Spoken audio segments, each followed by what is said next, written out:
Hey everyone, I hope you guys are having a great day. With Moon Knight coming out on Disney Plus, I did want to recommend a great story. And personally, it's one of my favorite stories. I still haven't read everything, but right now I'm actually going through and reading everything right now. But this one story actually stands out the most at the moment.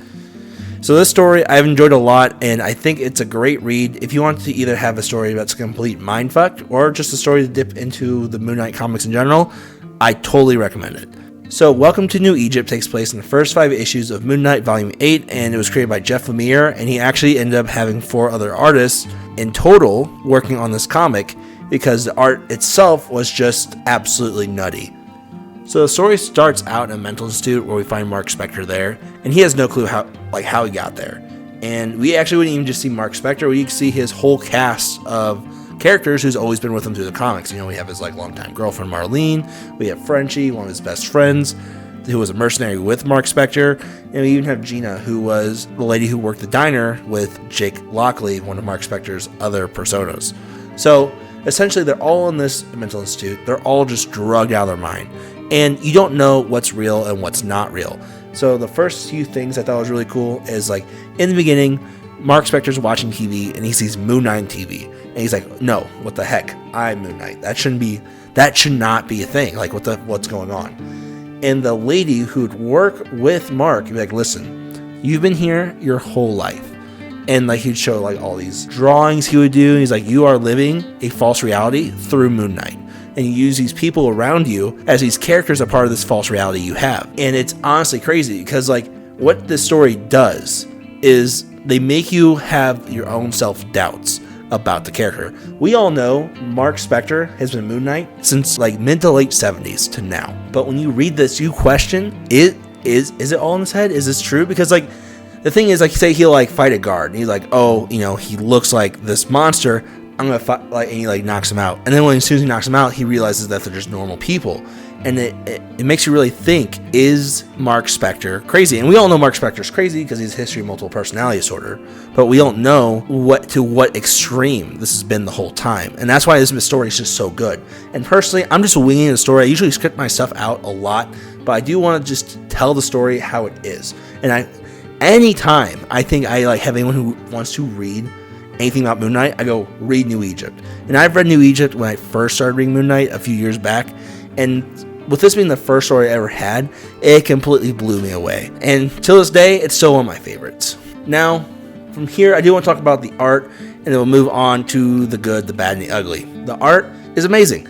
It's, like I said, there's been 4 artists working on this. There's only 5 issues in this whole story, and you're going to go through so many art styles that blend and pop out so well.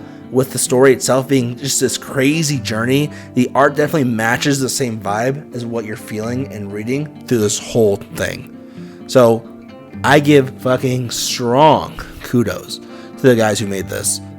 For the good and the bad, the ugly, the good to me is the story.